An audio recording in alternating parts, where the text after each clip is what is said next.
You've heard a lot from us about the logistics of running a TEDx event, things like following the rules, promoting talks, and working with your speakers.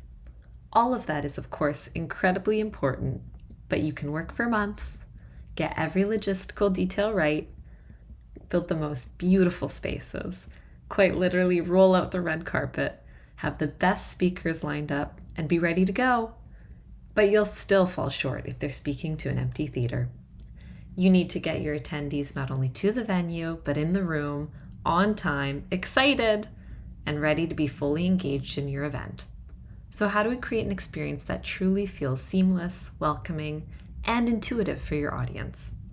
It starts long before your event by communicating with purpose. Then, during the event, by providing a comfortable, easy to navigate experience. And of course, after, by keeping the connections alive and reminding them of the incredible experience that they had. And the best part?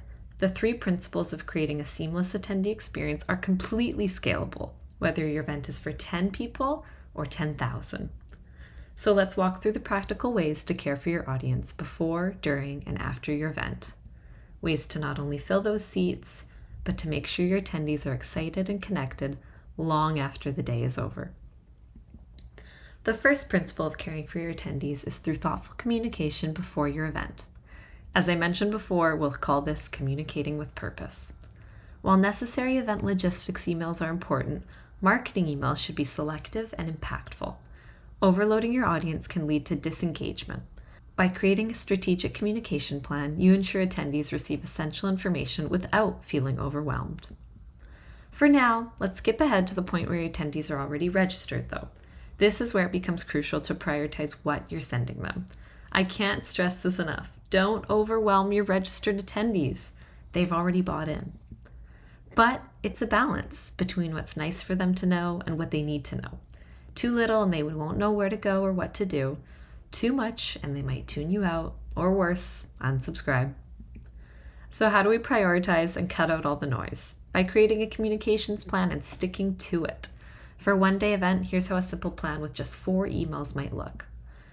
This first welcome email, or as I like to call it, a registration confirmation email, comes after your attendee registers.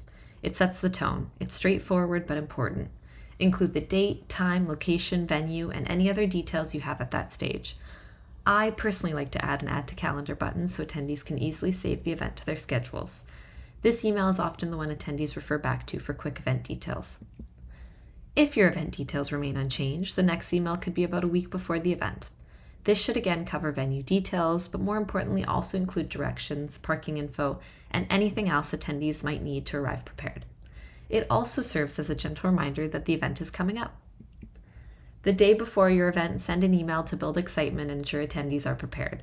This is where you repeat key information. Don't assume that just because you've sent important details earlier, that attendees will remember. You might be thinking about the event every day for months, but they're really thinking about it on one day, your event day. So repetition for essential information, like the address or check-in instructions, is helpful. After the event, consider sending a thank you email. This leaves a lasting impression and helps maintain the connection with your audience. We'll come back to post-event engagement later. Ahead of the event, depending on what you're sharing publicly and in your marketing emails, you might want to send additional updates, like some targeted emails getting people excited about the speaker lineup. I personally like to encourage attendees to follow our social media accounts for regular updates, so we don't necessarily need to overload their inboxes with emails. But one important tip, if you're offering a special deal or incentive to people who haven't registered yet, don't forget about the ones who already have. Reward your attendees first. They're already committed to showing up, and you want them to feel just as excited and valued as everyone else. Ultimately, how you craft your communications plan is up to you, but the principle remains. Be selective in your messaging and prioritize your messaging between what's needed to know and what's nice to know. Next up, let's dive into the second key principle, seeing the event day from your attendees' perspective. As event organizers, we spend months thinking about every logistical detail, but our attendees? They're likely only focused on your event for one day. No matter how many emails you've sent or how perfectly you've promoted it, it's important to remember that some of your communication might get missed. So you need to craft an on-site experience that's intuitive and easy to navigate from the moment they arrive. At every decision point, ask yourself, What will this look and feel like for the attendee? At TED, we aim to provide what we call white glove service throughout our events. But for us, it's not about luxury or extravagant perks. Those are secondary. The foundation of a great attendee experience is in the small details that make people feel cared for. It's in the basics. And once you've mastered the basics, then you can add the magic. And by basics, I mean the basics of any event or get-together. Think of it like welcoming a guest into your home for a dinner party. In general, what are the natural steps you'd take when hosting them? You'd greet them at the door with a smile, orient them to the space, maybe offer them a place to put their things. You'd ask if they wanted a drink or snack, and you'd introduce them to new faces and help them get to know one another. You'd probably even tell them to make themselves at home. The same principles apply to your event. When you provide the basics, you create a solid foundation for a comfortable experience. One actionable way to help create this comfortable experience is to make sure you understand it yourself. Walk through the attendee journey so you know what it'll take to navigate your events. And yes, I mean do a literal walkthrough of your venue well before it starts. Now let's get even more into the heart of how to help attendees enjoy a comfortable experience, and that's by being able to navigate your events. I can't express the importance of clear signage enough. It's something often overlooked, but absolutely critical to the attendee experience. Creating signage and planning where it should go takes a lot of work. But at the best events, you won't even notice the signage because it feels so natural to follow. Attendees might comment that your event felt really smooth, but they won't call out the signage if it was done well. But here's where it gets tricky. There's something small but vital that often gets missed. The restrooms. If your attendees can't easily find something as simple as the restrooms and are left feeling uncomfortable, then that's what they'll remember. These are some real survey responses from attendees at TEDx events. One person even said, there were no signs to direct participants. Lots of varied topics. Speakers were good. Even before mentioning the speakers, what should have been the highlight of the event, they mentioned the signage. And how does that leave your attendee feeling? Confused, embarrassed, probably annoyed. So ensure your signage covers all the essentials. Main entrance, check-in, restrooms, theater. Some of these elements will already be built into the venue's own signage, but some you'll need to create or incorporate yourself. And like I said before, if your attendees aren't commenting on the signage, that's usually a sign you've done it right. So, as you're planning your event experience, remember to put yourself in your attendee shoes and walk yourself through their journey long before your event day to ensure they're all set up for an easy experience. Now, let's jump to after your event, and that's where you want to keep the connections that you've worked so hard to create alive. The first way that you could do that is by saying thank you. Send a thoughtful thank you email the day after your event. But don't stop there. This email shouldn't be the end of your post-event engagement plans, and it definitely shouldn't be made up of a long list of links to all of your talks. Those will just get lost in their inbox. People rarely go to their email to watch content these days, but where do they go to watch and share? Social media. So use this opportunity to switch from email communications to social media and direct your attendees to follow your accounts for updates. Let them know you'll post when the talks go live, make it easy for them to share their favorites with their friends. Post often, share highlights, and leverage your social tools to keep the buzz going with your attendees, but also with the public. This post-event engagement not only promotes your talks, but helps build momentum for your next event, even if the date isn't set yet. After all, you need an active, engaged community to market to next year.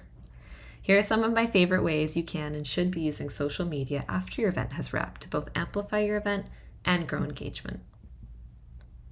First off, post photos and videos from your event. A lot of photos. It's simple, but don't underestimate the power of visuals. Gorgeous photos of people connecting and enjoying your event is truly some of the most engaging content you can post. Whether it's behind the scenes footage or highlights from the main stage, these are the moments that bring your event to life for those who couldn't attend in person. I so often see TEDx events post gorgeous photos of their speakers or beautiful designs and branding, all ahead of the event, but nothing after. If you don't follow up, your social media follows will be left asking, did that event end up happening? And what's their incentive to follow you year-round if you're not posting? So capture the energy of the day and show how much fun it was to attend. Don't worry about being overly polished either. And don't be afraid to repost other people's content if they've tagged you. Add their post to your story or try your hand at sharing a collaborative post between a speaker and your event account. Next, while you absolutely should showcase pictures of your speakers on stage, if you're looking to promote your talks, then you need to go beyond sharing a picture with a link.